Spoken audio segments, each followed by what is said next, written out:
Very much, Mr. Chairman. Good to be looking at you from this location.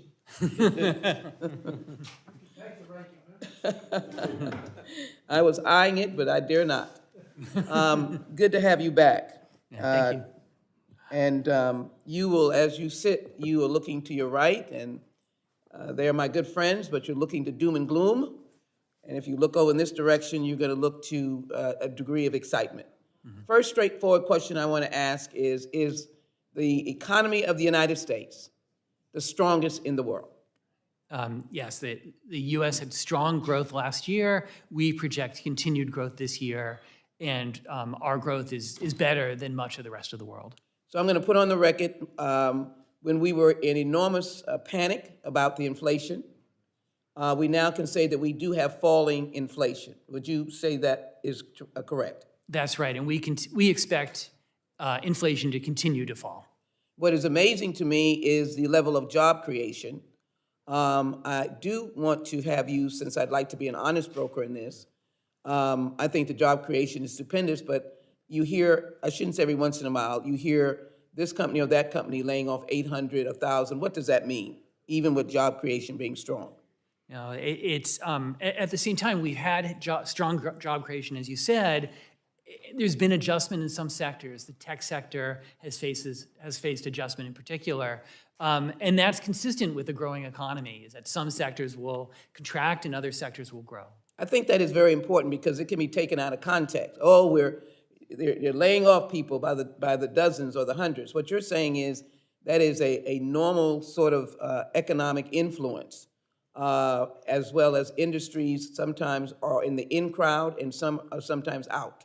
Is that what you're saying to us? I think that's a good way of putting it. Is one of the hallmarks of our economy is our flexibility and the ability of Americans to grow and in some sense to change with the circumstances. So if you had to, if you had to just say what our economic outlook is right now, what would you say it is?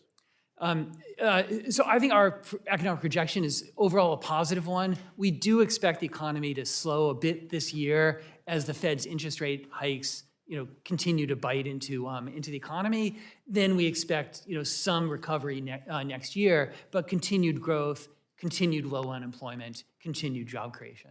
Which is amazing because I would say maybe 2 years ago, and then beyond, we were frighteningly in a panic about China. How would you compare China today to us? And you remember those times. China's, look what they're doing. We can't get ahead of them. Where are we now in that comparison? No, and what is China dealing with right now? I mean, I look at people around the world wanting to come to the U.S.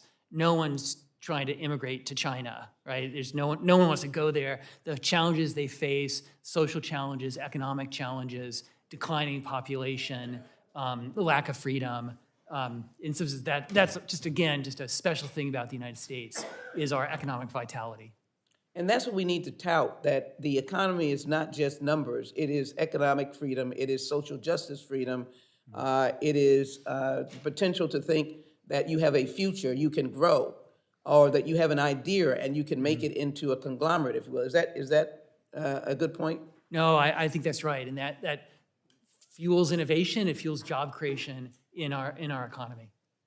So now I'm going to give more time to a question. You have not had enough, well, I'll say enough time between the time you were here and back. But help me understand the value in knowing about history. We're in African American History Month, we're in Black History Month.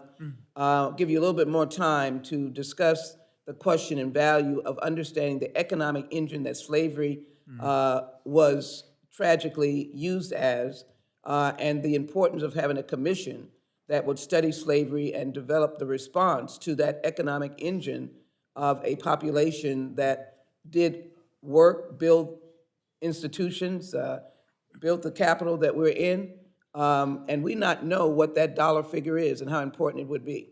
I yield to you. Okay, I'll just say quickly, we haven't studied it, but I agree with you that the horrible things of the past, including slavery, play out in today's economy, in the inequality and injustice in our society, and a commission could look at those connections. And finally, if we go into the housing market and say we want to help Americans be housed, because we talk about the unhoused, is that a valuable area of investment for America? It's a key challenge facing us as a society is the growth of our economy and our population against the lack of housing and affordability problems in the housing sector. We should look to invest in that if we can. Well, we should look to invest in housing to grow the housing market for No, people. I agree. It's a key challenge facing the nation. All right. I thank the gentleman. I yield.